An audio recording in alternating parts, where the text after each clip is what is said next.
incumbe el día de hoy, que es un final con esperanza. Porque para la gloria de Dios, amados hermanos, el final de nuestros días aquí en la tierra tiene una gran esperanza en Cristo Jesús. Quiero comentar acerca de esta situación en que eh, nosotros posiblemente no hemos oído una mejor definición de a lo que nos tenemos que dedicar, porque nosotros tenemos un evangelio de esperanza que trae esperanza y trae vida, un evangelio de transformación y por encima de todo la esperanza en la vida eterna, y es a lo que nos deberíamos de dedicar constantemente, independientemente del trabajo que podamos desarrollar como personas en el ámbito laboral, ¿verdad? Una parte esencial de nuestra vida tiene que estar dedicada a la transmisión del evangelio, porque este evangelio es el que transforma y, como les comento, nos da esperanza de vida eterna, y es la esperanza de nuestro Señor Jesucristo. Porque tristemente mucha gente solo ve un final sin esperanza, hermanos, pero con Jesús podemos disfrutar de una esperanza plena y sobre todo sin final. Curiosamente, nosotros sí vamos a disfrutar de una esperanza total sin un final. ¿Por qué? Porque el día que dejemos de vivir en este espacio físico, en esta vida física, pues vamos a pasar a la vida eterna. Entonces, para nosotros no hay un final, hermanos. Y esa es la bendición que tenemos. La esperanza, quiero decirles que es una de las tres virtudes teologales que se han manejado durante mucho tiempo.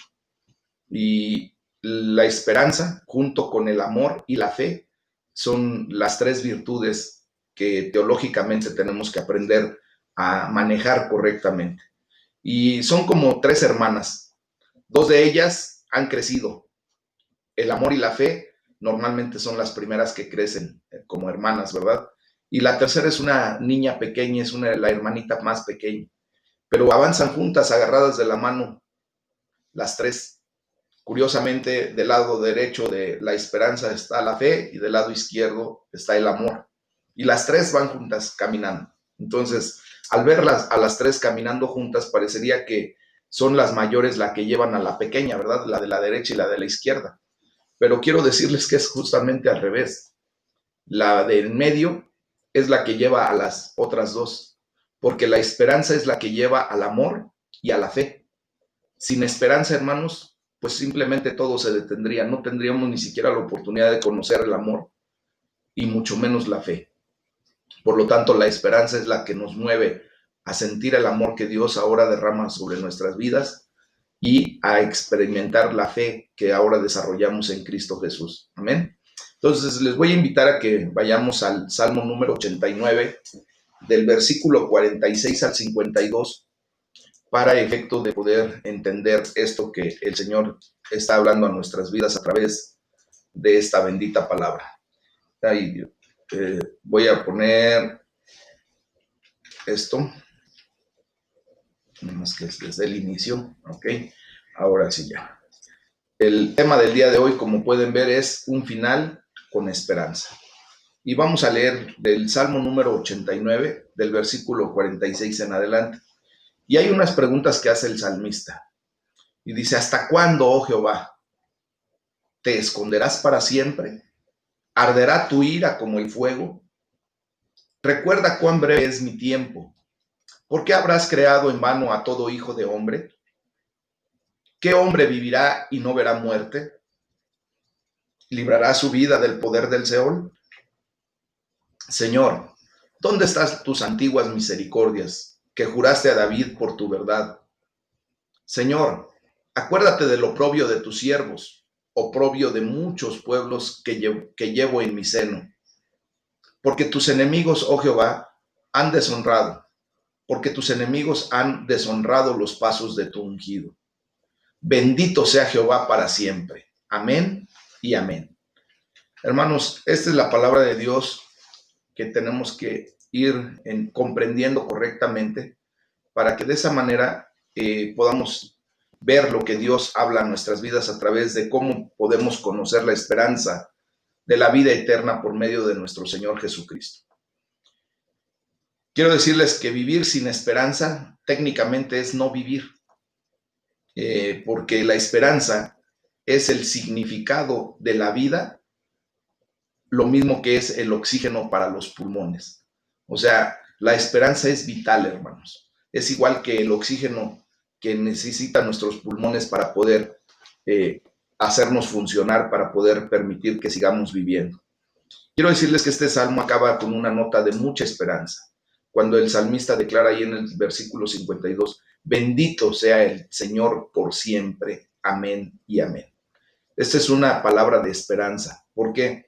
Porque Dios vivirá por siempre y para siempre. Y eso es lo que nos trae a nosotros a entender la vida eterna.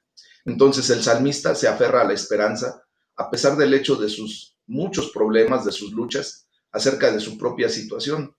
Recuerden que el rey David escribió muchos de estos salmos cuando estaba siendo perseguido, cuando estaba siendo de alguna manera encerrado en las guerras que él tenía constantemente con sus enemigos.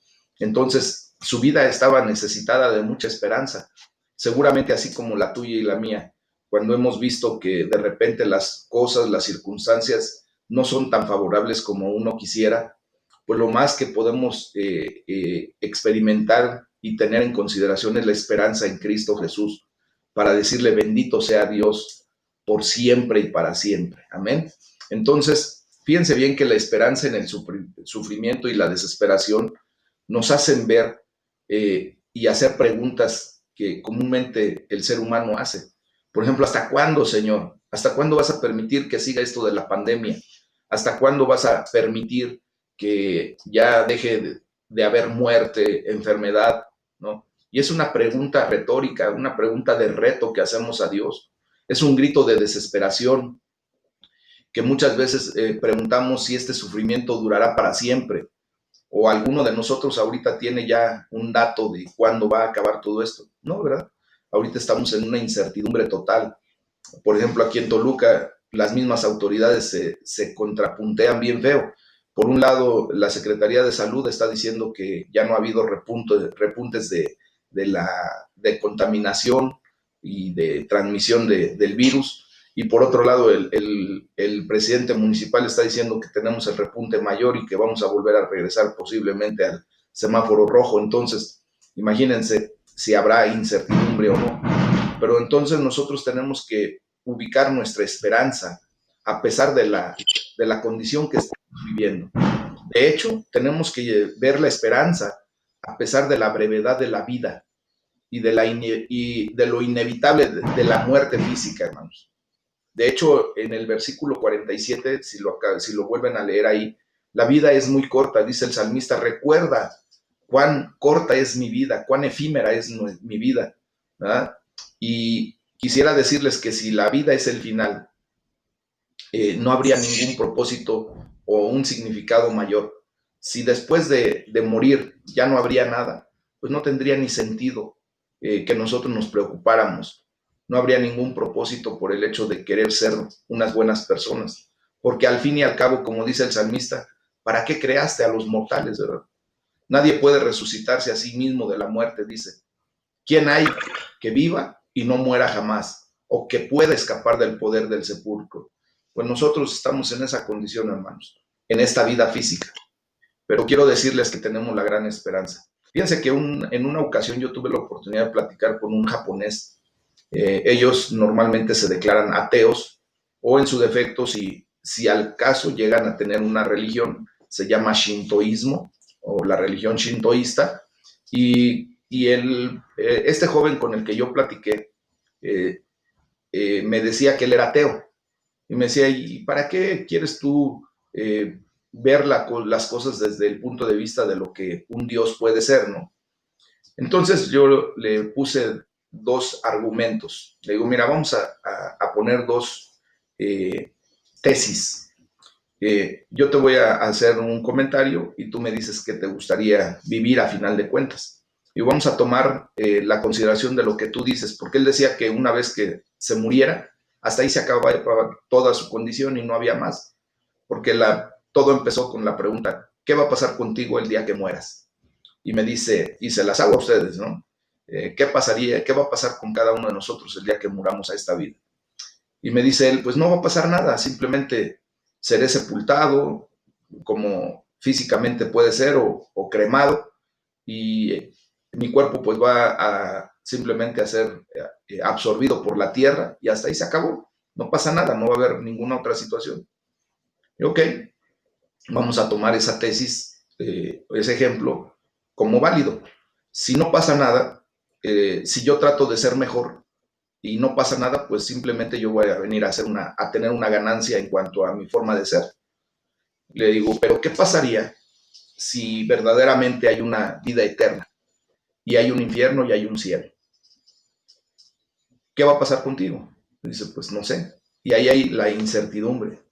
Y me dice, ¿y contigo qué pasaría según lo que tú sabes o conoces o lo que tú crees? ¿Cuál es tu fe? ¿Cuál es tu esperanza? Digo, mira, mi esperanza es que el día que yo muera, Jesucristo me va a rescatar de esa muerte para llevarme a la vida eterna. Y se me queda viendo y me dice, wow. ¿Y entonces qué va a pasar? Le digo, bueno, pues el hecho es de que Dios me va a proveer de un cuerpo glorificado que puede existir en la eternidad. Así como este cuerpo puede existir en esta tierra, el cuerpo glorificado que Dios me va a dar va a ser un cuerpo que me permite estar en una eternidad, vivir en una eternidad. Y le digo, entonces, si ponemos las cosas en ese punto, si tu tesis o tu teoría fuera la correcta, pues yo ganaría por lo menos el hecho de haber cambiado para ser una persona cada vez mejor. El hecho de que ahora yo pueda llevarme bien con mis padres, el hecho de que yo pueda empezar a tener una relación afectiva con la gente que me rodea de una manera completamente distinta, cosa que no había yo podido lograr sin Cristo. Entonces, en ese sentido, yo ya gané. Le digo, el grave problema sería el tuyo, que si viene lo que mi tesis dice y tú te pierdes, te irías al infierno, porque obviamente no llevas la bendición de la esperanza de Dios. Y se me queda viendo y me dice, sí, tienes razón. Entonces, ¿qué tengo que hacer? Digo, pues reconocer que Jesucristo vino un día a la tierra, se hizo hombre, murió por tus pecados, porque tú y yo hemos fallado, y le di el plan de salvación. Gracias a Dios, este joven, aún siendo ateo, tuvo el deseo de recibir a Jesucristo en su corazón, y honestamente no sé qué ha sido de su vida, después ya no lo volví a ver, pero por mí yo declaro que este joven vino a la vida eterna en Cristo Jesús. Y el día que él muera va a tener la misma esperanza, y tiene la misma esperanza ya fundada en su corazón, si lo que hizo fue genuino, de recibir a Cristo en su corazón así. Entonces, en ese sentido, hermanos, nosotros tenemos, como decía al principio, que trabajar llevando el Evangelio de la paz, para que de esa manera, la gente sepa que hay una esperanza en Cristo Jesús. Amén. Entonces, fíjense bien que lo estoy comentando porque el salmista allí en el Salmo 89 que acabamos de leer, no descarta la esperanza de la resurrección. Él sabe que los seres humanos no se pueden salvar a sí mismos. Tú y yo sabemos eso.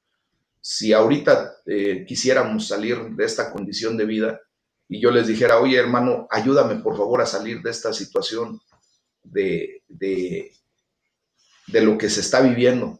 Honestamente, cada uno de ustedes me diría, pero permítame primero salir a mí y ya después veo si lo puedo sacar a usted, ¿verdad?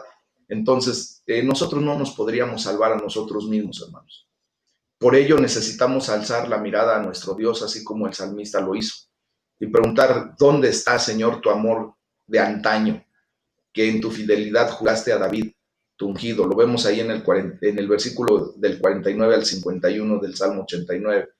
Y lo que el salmista vio solo como un borroso esbozo, como algo así todavía medio turbio, una visión borrosa, se hizo realidad y se hizo nítida y clara en el Nuevo Testamento a través de nuestro Señor Jesucristo. Y nosotros tenemos que darle gracias porque nos ha dado una gran esperanza viva por medio de la resurrección de Jesucristo de entre los muertos. Y nos ha hecho que recibamos ahora, como dice la primera carta de Pedro, capítulo 1 de los versículos 3 al 4, dice que hemos recibido una herencia indestructible, una herencia incontaminada o no contaminada, y una herencia que no se marchita. Gloria a Dios, ¿verdad? Porque eso nos lleva a tener una esperanza en Cristo Jesús. Ahora, vamos a ver del libro de Romanos, de la carta a los Romanos, del capítulo 14, versículo 19 hasta el capítulo 15, versículo 13, donde nosotros vamos a ver cómo la esperanza, ¿verdad?, viene a rebosar nuestro corazón, viene a darnos llenura por medio del Espíritu Santo. Y voy a compartir los versículos para que ustedes lo puedan seguir conmigo. Dice la palabra de Dios ahí en Romanos 14, 19. Dice, así que sigamos lo que contribuye a la paz y a la mutua edificación. No destruyas la obra de Dios por causa de la comida. ¿Se acuerdan que el día sábado nuestro hermano Paquito nos enseñó acerca de la disertación que tiene Pablo con respecto a lo que comemos o lo que dejamos de comer, y que eso en muchas ocasiones ha venido a traer una problemática entre nosotros como hermanos en Cristo?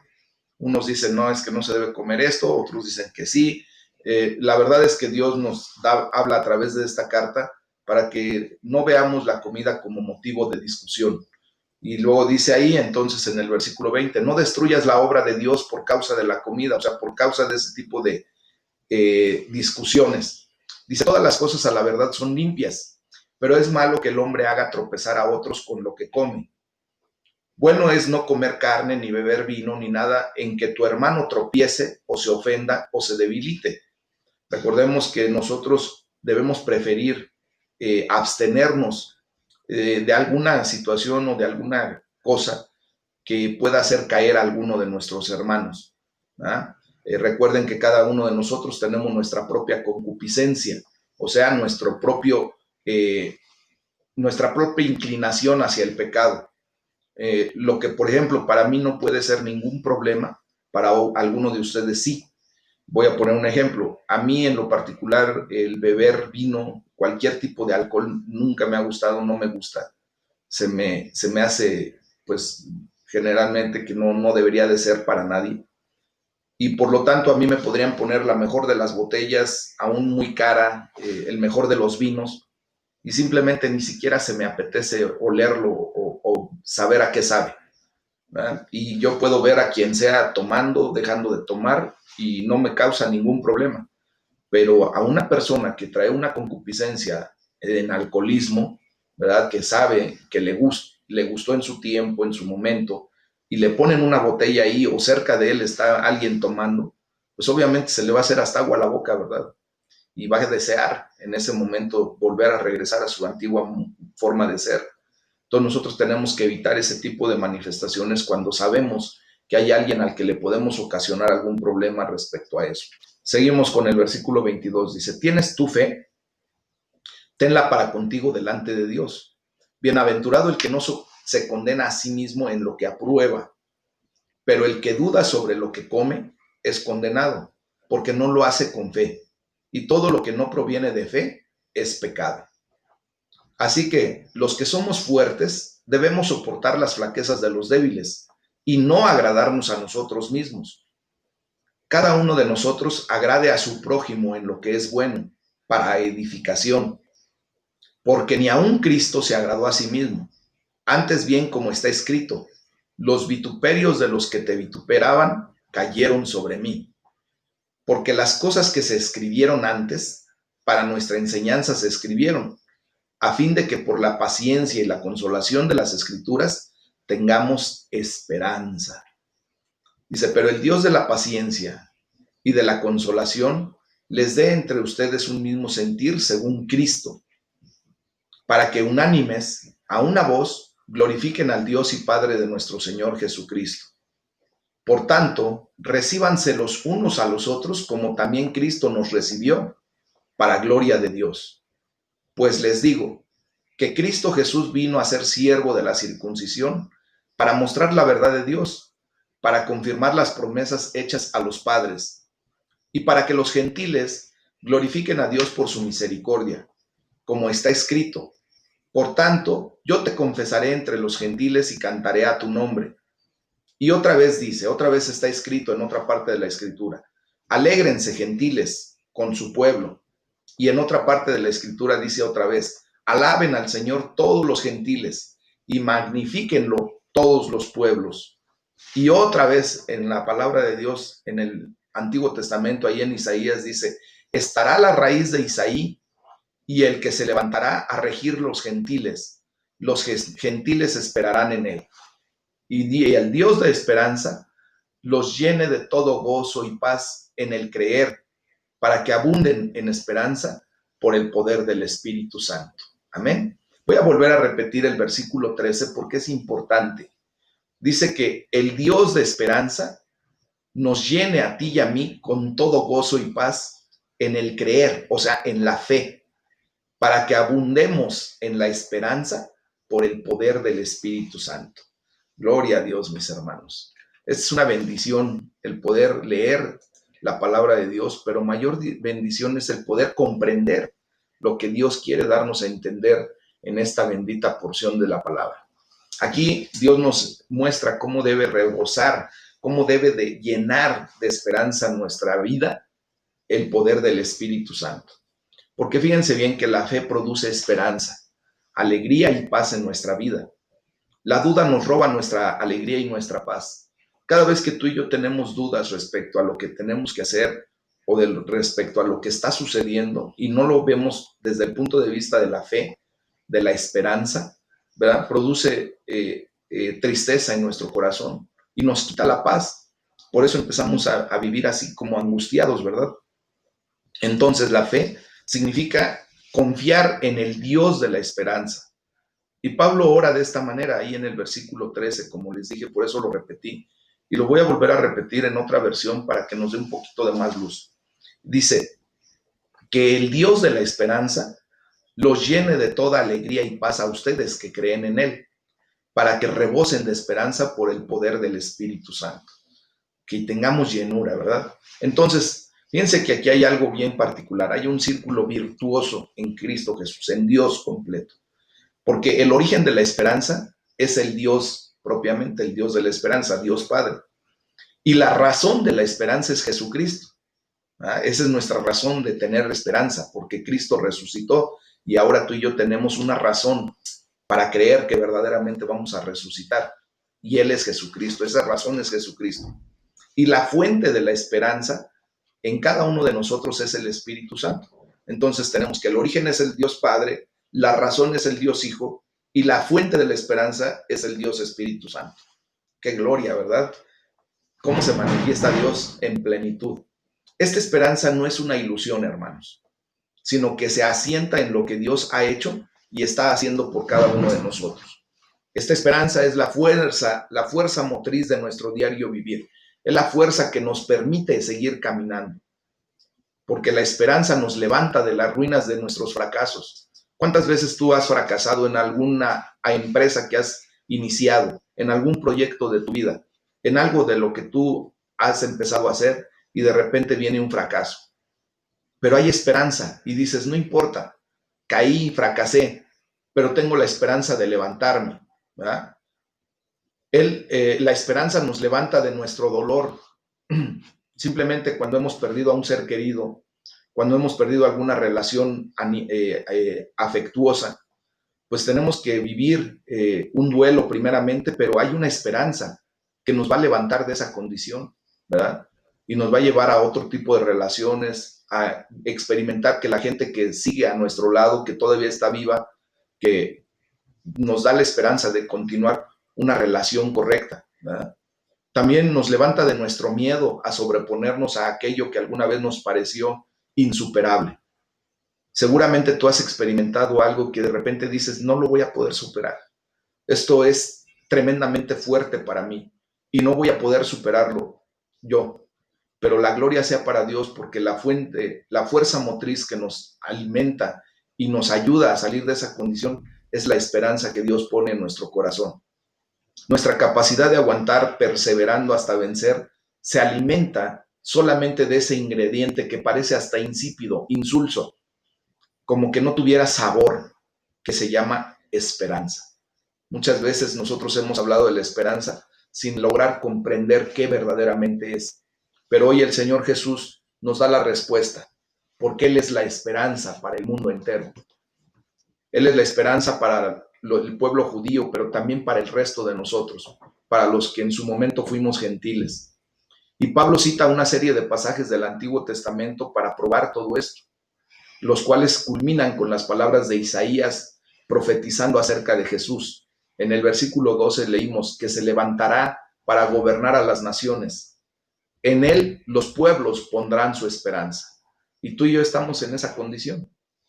Ahora tú y yo hemos puesto nuestra esperanza en Cristo Jesús. Por lo tanto, Pablo nos ayuda a ver los diferentes aspectos de la esperanza que Jesús trae al mundo de hoy. Esos aspectos diferentes de la esperanza que Jesús trae a tu vida el día de hoy. Y vamos a ver lo que incluyen estos aspectos. Primero, incluye la esperanza de la unidad. Pablo continúa abogando porque se hagan todos los esfuerzos posibles para tener unidad entre nosotros. En el capítulo 14, versículo 19, leímos que nos debemos esforzar por promover todo lo que conduzca a la paz y a la mutua edificación, ¿verdad? Tenemos que guardar esta unidad siendo sensibles con nuestros hermanos y nuestras hermanas en Cristo, sin ofenderlos, sin provocar en ellos una condición en donde digan, híjole, es que yo apenas empiezo y por eso no puedo orar, no puedo hacer las cosas como los otros lo hacen. Hoy le doy la gloria a Dios por la vida de nuestra hermana Consuelo, que levanta la oración primaria para llevarnos a los pies de Cristo y de esa manera empezar a ver cómo nosotros que nos decimos fuertes en la fe, apoyamos a los que de alguna manera inician y que pudieran sentirse débiles en la fe. Y no lo hacemos con la idea de exhibir a alguien y decir, ve cómo no sabes orar. No, lo hacemos con la idea firme de poder provocar en ellos una fe y una confianza de que prontamente van a poder ser edificados y están siendo edificados. Y de esa manera empezar a crecer juntos, porque todos tenemos que llegar a la unidad de la fe, ¿verdad? Todos tenemos que llegar a la estatura del varón perfecto y ninguno se tiene que quedar atrás, hermanos. Por eso cuando yo les pida de favor que nos apoyen en oración, háganlo. No, ni siquiera reparen en una idea de decir, China, es que no lo voy a hacer bien. Nosotros nunca vamos a estar en la condición de hacer un prejuicio y mucho menos un señalamiento del tipo de oración que pudieran levantar o el tipo de comentario que pudieran levantar en algún momento. Entendemos que eso viene de lo profundo del corazón y eso es lo que le agrada a Dios y por lo tanto nos agrada a nosotros y nosotros nos sentimos orgullosos y bendecidos por el hecho de que podamos ir apoyando a nuestros hermanos en la fe para ir creciendo juntos.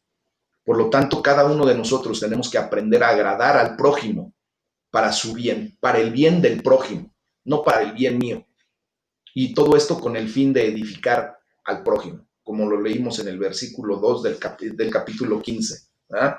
Entonces tenemos que seguir el ejemplo de nuestro Señor Jesucristo, que dice el versículo 3 que ni siquiera Él, ni siquiera Jesucristo, se agradó a sí mismo. Entonces tenemos que ser como Jesús, alguien que agrada a Dios, ¿verdad? No alguien que agrada a la gente, sino que agrada a Dios. Los aduladores, hermanos, los lisonjeros, son aquellas personas que intentan agradar a la gente, aún a precio de comprometer su propia conciencia para hacerlo. Y Pablo procuró agradar a la gente siempre y cuando, fíjense bien, el hacerlo no conllevara desagradar a Dios. O sea, cuando tú y yo queramos agradar al prójimo, tenemos que entender claramente que lo vamos a hacer, pero sin comprometer primeramente que debemos agradar a Dios. Obviamente, al agradar a Dios, podemos agradar a la gente sin mayor problema. Pero si lo vamos a hacer por barbería, por lisonja, entonces muchas de esas cosas pueden traer un desagrado a Dios. Amén. Porque posiblemente vamos a mentir para lisonjear a la persona, para hacerle la barba, y eso no agrada a Dios. Entonces, primeramente hay que agradar a Dios y después, con esa misma acción, van a ver que vamos a agradar a los demás. Otro aspecto que se incluye en la esperanza es la condición de, válgase la redundancia, la esperanza en las Escrituras, en la palabra de Dios. Allí tenemos toda la esperanza fundamentada, hermanos. Porque el propósito de las Escrituras es darnos una esperanza. Romanos 15:4, como lo acabamos de leer, dice que todo lo que se escribió en el pasado se escribió para enseñarnos, a fin de que, alentados por las Escrituras, perseveremos en mantener nuestra fe y nuestra esperanza. Gloria a Dios, ¿verdad? El conocimiento de nuestro Señor Jesucristo y de la esperanza que ahora hemos depositado en Él, que tenemos en Él, viene por medio de las Escrituras. Recuerden que hay una palabra de la Biblia que dice que la fe viene por el oír, y el oír la palabra de Dios. Eso es lo que nos trae a fe y a esperanza, hermanos. Entonces, la manera de mantener nuestra esperanza muy en alto es estudiar la Biblia con regularidad.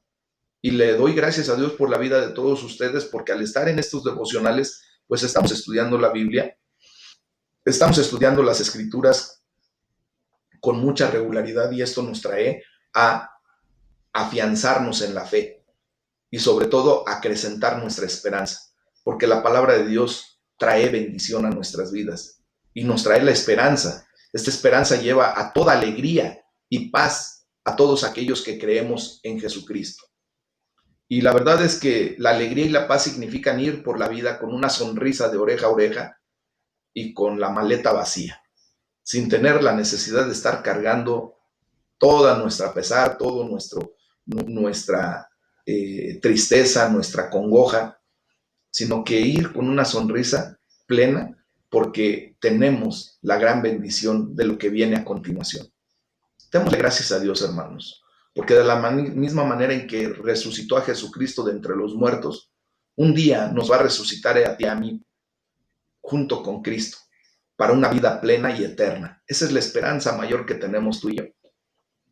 Pidámosle que hoy el Espíritu Santo nos llene hasta rebosar de esperanza, que llene nuestros vasos espirituales, que rebose nuestras copas de esa esperanza que necesitamos y que nos aliente día a día para seguir adelante, para ser perseverantes en la fe, para ser perseverantes en la condición a la que hemos sido llamados, hermanos.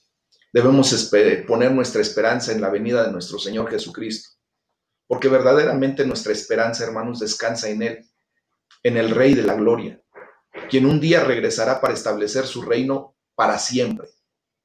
Y nosotros podemos ver que cuando leemos acerca de los reyes, ahí en el Antiguo Testamento, en los 2 libros de Reyes y también en los 2 libros de Crónicas, es importante recordar que ellos, aun con todo su esplendor, cada uno de esos reyes, veamos por ejemplo la condición del rey Salomón, que fue el hombre más rico del mundo, el hombre más sabio del mundo, solo era una vaga, muy vaga prefiguración de Jesucristo, ¿verdad?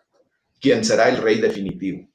Entonces, cuando nosotros podemos ver a través del libro de las Crónicas, por ejemplo, David era el rey ideal. En algún momento se le hizo la observación de que él dirigiría a Israel en todas sus campañas y que además el Dios Todopoderoso, ¿verdad? Le había dicho que él guiaría a su pueblo y lo gobernaría. De hecho, ungieron a David para que fuera rey sobre Israel conforme a lo que Dios había dicho por medio del profeta Samuel. Y David se fortaleció más y más porque el Dios Todopoderoso, el Shaddai, estaba con él. Pero fíjense que David no hizo todo eso él solo, sino que necesitó de un equipo con él. Tenía un grupo de 30 hombres, los hombres valientes de David, o los 30 valientes de David, como los menciona la palabra, entre los que estaban 3 específicamente mucho más valientes.